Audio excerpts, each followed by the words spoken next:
Your Truth with life strategist Laura T. Real advice for regular people. Now, here's Laura. Hello and welcome to Own Your Truth, where we are talking real advice for regular people. I am Laura T. Thank you so much for listening, and thank you for staying with me on a little bit of a late start tonight with the Yankees game and the post-game playback. So thank you. So I know there's lots of ways that you can spend your time, and I'm always grateful each week that you spend this hour with me. And so I want to touch on, what is this show going to be about? Because last week at the end of the show, I mentioned what I'll talk about in the following week. And I mentioned that I'd be talking about the social impact of social media. But as I got into researching the topic, I knew that it needed a lot more research than I could give it this week. And so I'm going to put that off and ask you to just stay tuned to the Own Your Truth with Laura T Facebook page to hear when I'll cover that important topic. But tonight we're gonna talk about something a little bit different.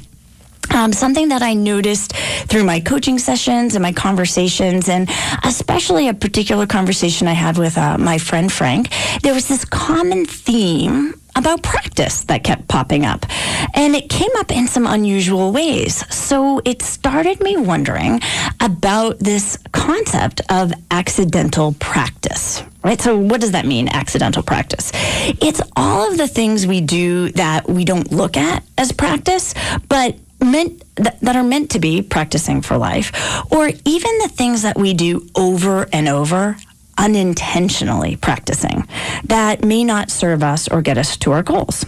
So it was a topic that intrigued me, and it's what I'm going to cover tonight. So stay with me and stay with me as we figure out commercials. And, there's a little bit of a time shift given the late start, but we're going to get in as much of information as we can tonight. And remember, there's always opportunities for you to call in, and I'll give you all of that information in a minute. All right, so on to this topic about practice. So most of us are familiar with the term practice makes perfect, but it's not true. Because repeating an action over and over doesn't actually make you more skilled at the action. I mean, what it does is it makes you better at doing the action the same way that you're doing it, right? So an example that I use for this is actually this week I was talking with the great folks here at WICC, and I was discussing the show, and I shared with them, okay, here are the results that I have for my radio show, and I summarized them in 3 key areas. One is increasing my audience reach, right? The second was improving my brand. And then my third was learning how to create a terrific show. Well, so what was interesting is when I thought about my third result, this idea of learning how to create a better show, it became clear that producing a show the same way each week may make me better at doing the show the same way, but I really have to ask myself, does it make for a better show? And to be honest, I really don't know. I know the message I want to share, and I know the stuff I like to hear, but if I step back and think about this question, it's highly likely there are areas of the show that need improvement that are beyond my understanding because I'm new to using radio as a way to communicate my message. Until I revisited my result, I didn't even recognize the need to create an action plan to help me practice at getting better because I was so caught up in the doing, right? The doing, that creation of the show. I mean, I didn't even think about the fact that I was currently practicing my show a certain way and not asking myself, does it really get me to the result I want? So you'll notice that as I talk about practice tonight, you'll hear how easy it is for us to get caught up in that doing and get to the point where we're not really stepping back and reflecting on the purpose of what we're doing, or even asking ourselves, is the way that we're practicing the best way to get us to our result? So that's what tonight's all about, right? We're going to explore some of the ways we accidentally practice, and I'll give you some questions to help you consider if your current form of practice is intentional or unintentional. All right, so let's get started. Each week, the best part of the show is talking to you. So there is time for questions. And the difference about this week is I don't have questions from the Own Your Truth Facebook page because the topic was a mystery until we aired tonight. So I'm totally dependent on you.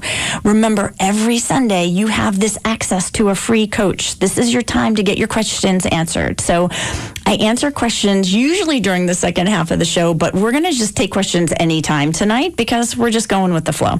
So the phone number is 203-333-WICC, and that number is 203-333-9422.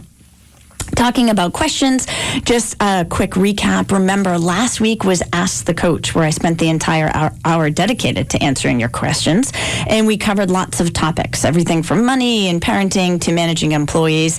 Even someone had asked, what does Own Your Truth mean? So if you missed it, the recording is available on the Own Your Truth with Laura T Facebook page. When you click on that link, you'll find previous week's shows there as well. So be sure to check it out, and see upcoming topics as well as occasional behind the scenes. There'll be a good one from today, I'm sure. All right. So before we get into tonight's topic, let's start well. And what does that mean? It means you get more of what you focus on. So today and every Sunday, we're going to start well with good news from around the neighborhood and across the state and beyond. And I'm going to make this short because of the shortened time and just quickly share with you our first good news story comes from Denmark, where Lego has introduced Braille bricks. This is a new line of bricks being tested in parts of Europe that feature tiny studied characters of Braille and printed characters for sighted people to help assist with children learning to read in Braille. The final set of bricks will have 250 pieces and include characters of the Braille alphabet, numbers from 0 to 9, as well as math symbols. And the best part is they'll be fully compatible with traditional bricks. So way to go, Lego. Our next story, I heard this morning on the Sunday morning show, which is my only news source because I find that the regular news sort of negatively impacts my energy. So every new Sunday, I turn into the Sunday morning show for stories like this one that I'm about to share from Lincoln, Alabama, where last week, while eating at a local barbecue joint, Jamario Howard and his friends noticed an elderly woman sitting alone at a nearby table. Howard thought, dang, I hate to have her eat alone, so he walked over to the woman and asked if he could sit with her. That was fun. A little bit of music in the middle of the story.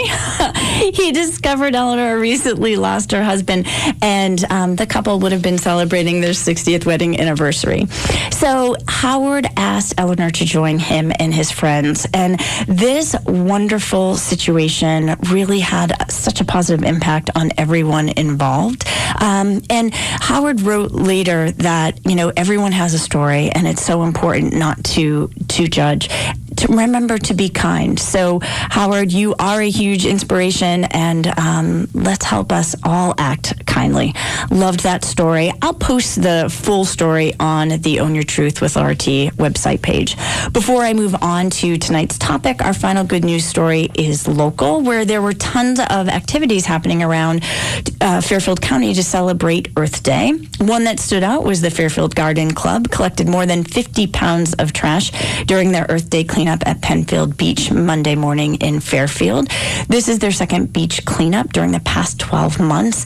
And a huge thank you to the Fairfield Garden Club for growing gardens and awareness. Keep up the great work. As always, that's Sunday's good news on Own Your Truth with Laura T.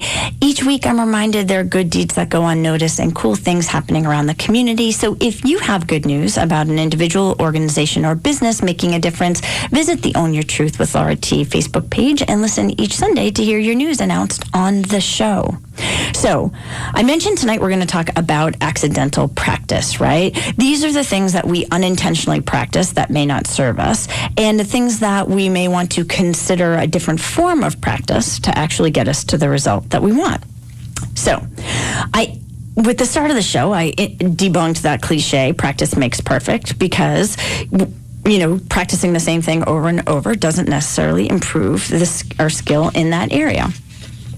Okay, so let's talk about practice as a means to an end. You know, it's about those ideas of practicing kind of just to get it done.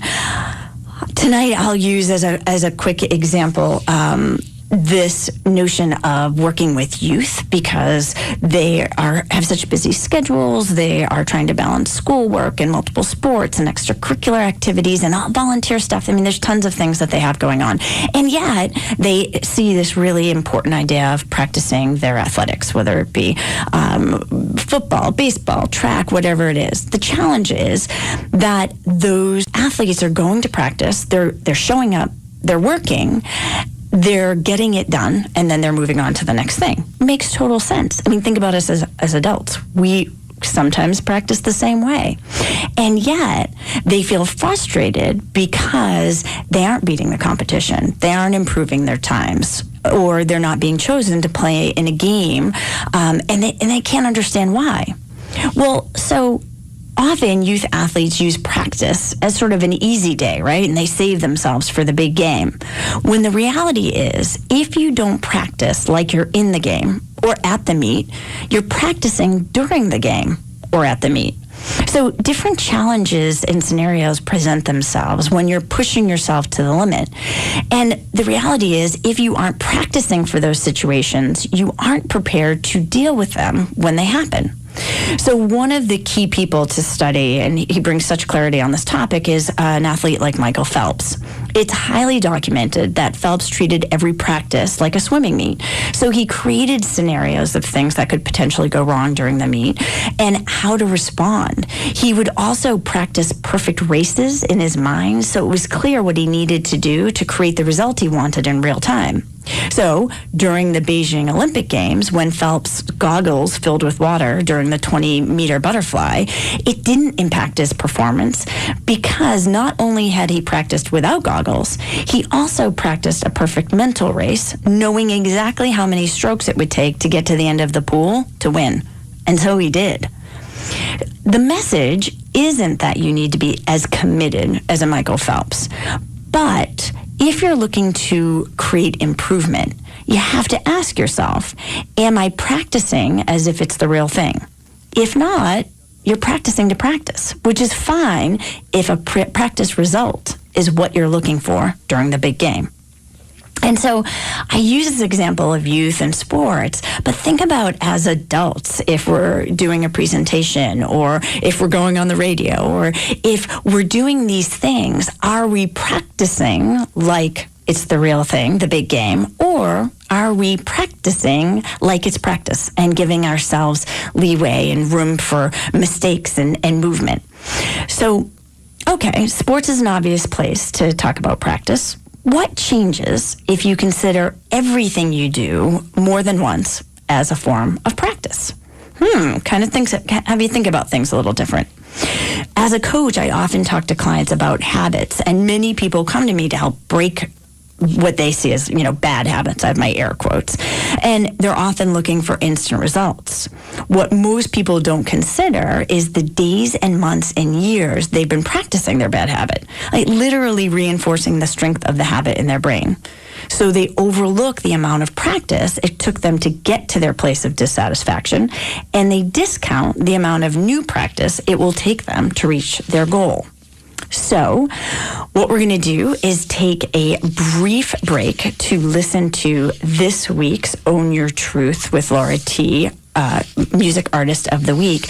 And we're going to talk more deeply when we come back about an example of how this idea of practice, years of practice doing the thing that we want to break, impacts our ability to make the change. All right. So I want to just share with you this week's Musical Artist of the Week. I'm so excited to share music from Shannon McMahon, a singer-songwriter from Stratford, Connecticut, who creates contemporary folk music with rich vocals and songs that resonate with a strong sense of human experience. The song that you're about to hear, Sharon wrote while looking up in the sky and making a wish on a star. When the star started to move, she realized she'd actually wished on an airplane and wasn't sure wishes came true when you wish on airplanes. So this song is for stargazers, for those who wander and those who are looking for their next true north. I hope you love her sound as much as I do. Here is Wishing on Plains by Shannon McMahon.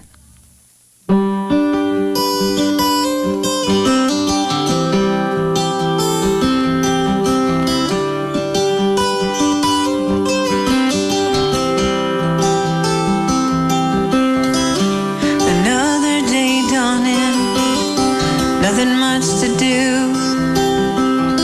I work a part-time job. It won't see me through. Somehow I lost my way on the street of dreams. There's nothing that you could say to make me believe. And I've been wishing on planes again. That's why my wishes don't come true. If I could only see the stars, I could find my way back to you.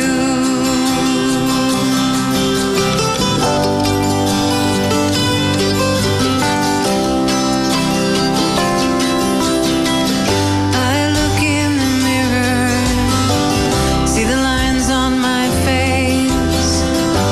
Sometimes I wonder how I came to this place. The plans I made did not prepare me for this. I guess I thought my fate would be sealed by a kiss. And I've been wishing on planes again. That's why my wishes don't come true. If I could only see the stars, I could find my way back to you.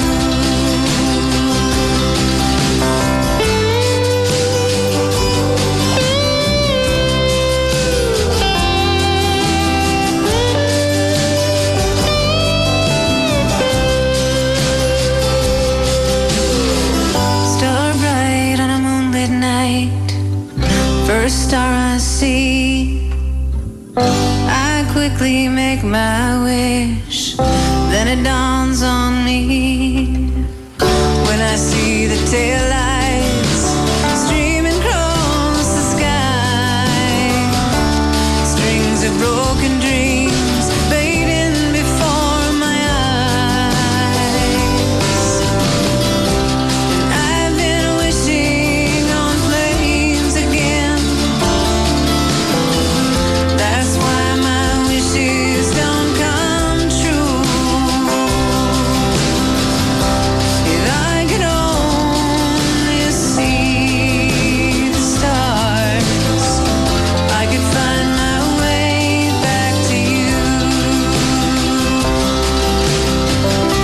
If I could only see the stars, I could find my way back to you.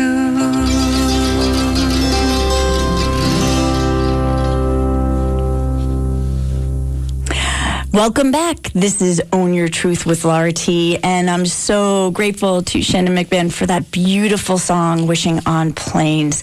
Keep in mind on our website, on the Facebook page, Own Your Truth with Laura T, I will post more information about where you can purchase that song and the entire album, as well as tour dates for Shannon. She's amazing. Okay, so tonight we are talking about accidental practice. It's all of the things we do that we don't look at as practice, but are meant to be practice for life, or even the things we do over and over, unintentionally practicing, that may not serve us. So I started to talk about this idea of someone who wants to break a bad habit and something that they've done over a long period of time. And I wanted to give an example of how this may show up. So I have a client who wants to lose weight and has been struggling with her body image for almost 10 years. So you think about that amount of time, right? She eagerly tries new supplements and fad diets, but when she is in them, right? Once it gets past the initial excitement of it being new, she finds it difficult to stick with them because what she really wants is fast results. I mean, don't we all? We're all looking for something quick, something we can see instantaneously. And when she doesn't get the results, she gets discouraged and gives up. So when we look at this idea of weight loss and we think about multiple forms of practice that we use to get to this point of dissatisfaction, I mean, first, there's the mental practice. And that mental practice is the things that you say mentally about your own eating habits or even the difficulties you believe that will exist when you attempt to change your lifestyle. So, for instance, if you believe that eating is the only way to treat yourself, or if you believe it'll be impossible to change your eating habits because the rest of your family doesn't need or even want a different lifestyle, repeating those beliefs, practicing those beliefs will have an impact on your ability to get your result. I mean, when we looked at the Michael Phelps example I shared before that beautiful song, you see that mental practice is as powerful as your physical practice. And when you're using that mental practice unintentionally against your goal, it will prevent you from getting the result that you say you want. So then there's the second form of practice, which is the physical practice.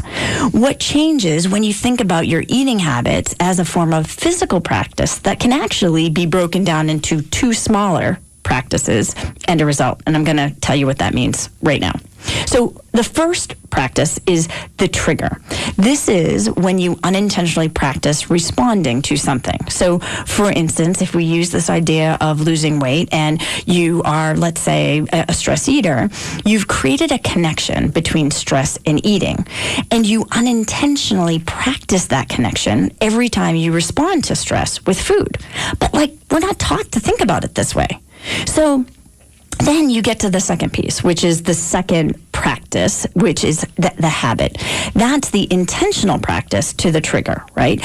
You may not like what you do with this practice, but it's true, you practice it because you repeat it over and over. So you intentionally respond to stress with the eating habit of eating foods that don't nourish your body, but you may tell yourself that they temporarily satisfy a need, or maybe they subside the pain of the stress. And so you have these two sort of mini practices that you do, one unintentionally, one intentionally. And then there's the result of those practices, which is the not being happy with your body image. So step back from this habit of stress eating and think about all of the opportunities you have to practice this each day, each week, each month, and even the years.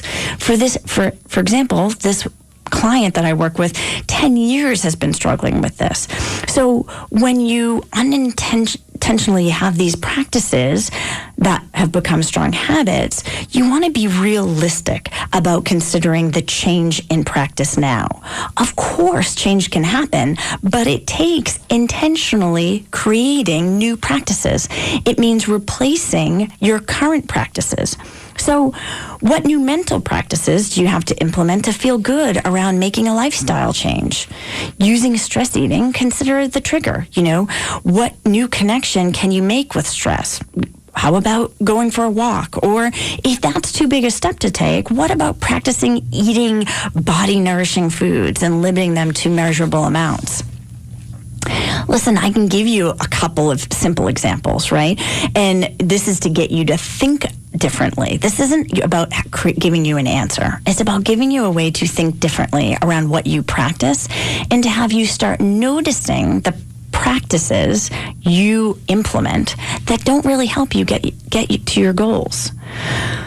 Okay, So now let's talk about the stuff you may be unintentionally practicing. And, I'll start with the stuff we practice as parents because it's sort of a simple way. And it was actually the reason for me thinking about the show concept because I was having this conversation with my friend Frank that sparked this idea of accidental practice because he was taking care of his 13-year-old niece for a couple of days, who's an athlete. He noticed that when she came home from sports, at school and sports, she tossed her bag full of dirty stuff on the floor, right? I mean, this happens often in homes around the country. So he asked her, hey, what happens with the stuff? And she said, oh, my mom takes care of it. And she walked into the kitchen. So, in the moment, he's walking in. And although he thought to himself, well, your mom isn't here, he quickly got carried away with, okay, what are they doing for dinner? And helping to make sure she got her homework done and, taking the dog out and getting to bed and all of the stuff that we do to take care of a household.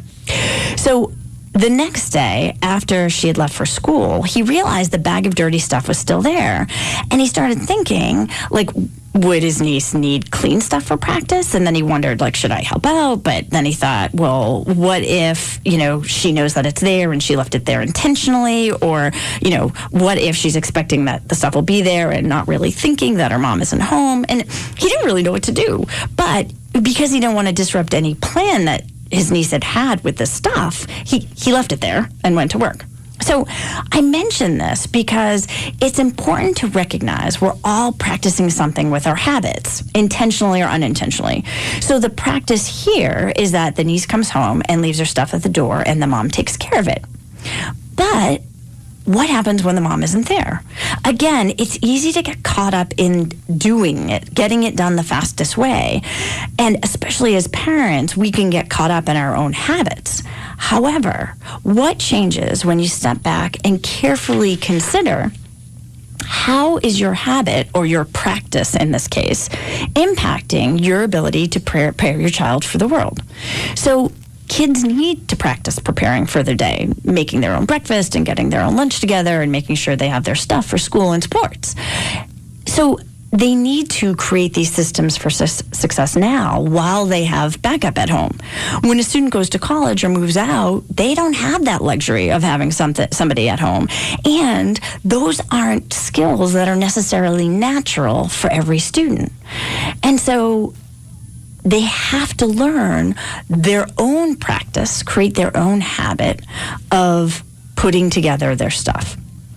So we're going to continue on this topic of children right after this brief commercial break and go down this path of what are we practicing unintentionally and what new ways do we have to think about practice to get us closer to our own result.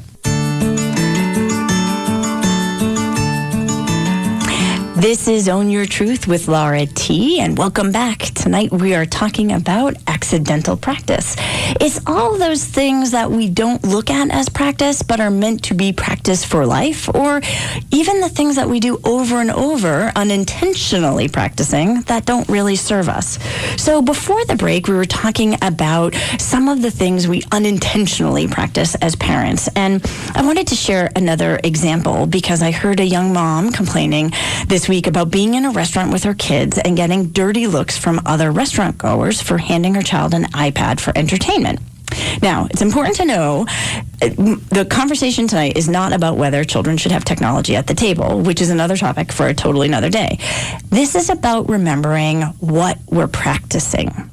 By handing your child a device, or equally important, by being an adult on a device at the dinner table, which I don't know about you guys, but I see all the time, you are practicing, or in this case, not practicing social skills. So I have to admit I have a bias about this topic because I love dinner. Not just I love food, but dinner is an important social time for me. Growing up, we always ate dinner together and would often sit around the table long after the meal was over, just like laughing and talking and enjoying each other's company. I knew from the time my kids were little, I wanted to instill that same love of eating together in them. So the standard in my house is, even though we often eat dinner late, 90% of the time we eat dinner together and we stay at the table until the last person finishes.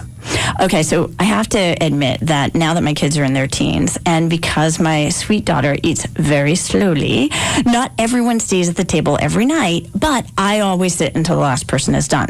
So getting back to this idea of practice, even when my kids were little at the kitchen table, they practiced what it would be like to be in a meal, regardless of where they were or regardless of where we were at. So sometimes it meant that they got little toys before the meal. The toys were taken away once the meal arrived. And they also practiced sitting in their chair until the meal was finished and everyone was done. So all of this was and still is an intentional social practice because my husband and I like to go out to eat and we don't live near family. So I knew if I wanted to take the kids with me and I wanted to enjoy the meal, which is key, right? I want to enjoy the meal when we go out. I'd have to teach my kids how to view table time. They behave the same way in public as they did at home because that's what we practiced. And often we don't think about this idea of practicing social skills. But even now, as adults and teens, the rule at the table is no technology. So my kids hand over their phones, and sometimes it's more willingly than other times. And there's an occasional eye rolling every now and then. But because our table is our social time, they do hand them over. And so in life, a conversation is sometimes boring, and other times tensions get really high. And sometimes you'd rather be anywhere else but at the table. But as humans, we're social beings, and we need to practice how to engage socially under all of these different circumstances. And the only way to get better at it is to do it, then to consider the parts that worked, the parts that didn't work, and what you want to change for the next time. Because remember, more practice doesn't make you better, but better practice does. So the reflection is an important part of the practice. And, okay, we're not reflecting on each and every meal, but we do reflect on what works and what doesn't work during our family time. And so let's get back to this idea of this social time, right? What changes when you look at your home as a practice because you live in a small community and you think that about you're teaching your kids how to participate in a mini community to prepare them for participation in their growing community, which extends to school, college, work, and beyond that, right? And so we're constantly practicing whether we do it intentionally or not. So what do you do really well in your mini community, in your family, and how are you practicing that? What would you practice to be a better community in your mini family? And I'd love to hear your answers to both of these questions. Go to the Own Your Truth with RT Facebook page and share what's working, what's not working, because as a community, we can all learn together and grow. And we are practicing how to be social, and we're doing it every time we sit at a table. We're doing it every time we engage in a conversation, and we do it every time we're on our phones and at our technology. So we're practicing whether we do it intentionally or not. Okay, so what are some other examples of accidental practice? Well, communication is a great place to explore this idea of accidental practice because most of us don't think about the fact that we are practicing how we communicate every time we engage with someone, and especially with the people that we love. So I have a client who has a challenge communicating with his wife. His wife has a very strong behavioral style, and to him, her comments feel condescending and she can come across as somewhat of a know-it-all. So as a coach, my job is not to dispute someone's feelings about their partner, but to help them find ways to work with what they feel they have. So again, thinking about this idea of practice, right now, this is how they practice. So for example, he comes home from work and she quickly jumps on something that hasn't been done around the house, and he gets defensive and lists all of the things he's done during the weekend, and then they don't have time and mentions he doesn't have time during the week. Then, during dinner, my client will attempt to talk about his day, and his wife will quickly respond with a solution that he would then argue wouldn't work.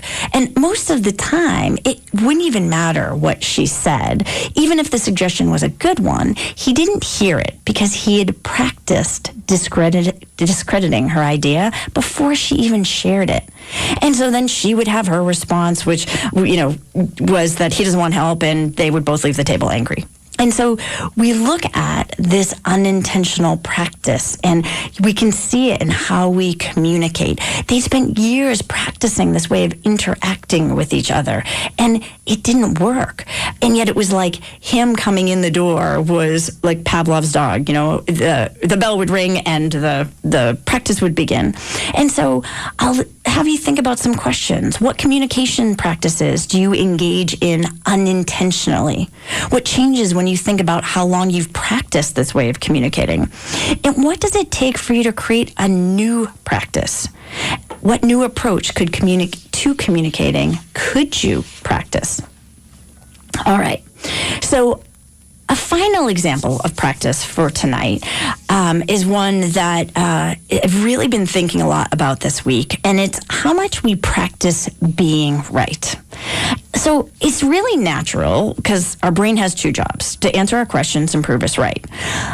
But does that idea of being right really serve us?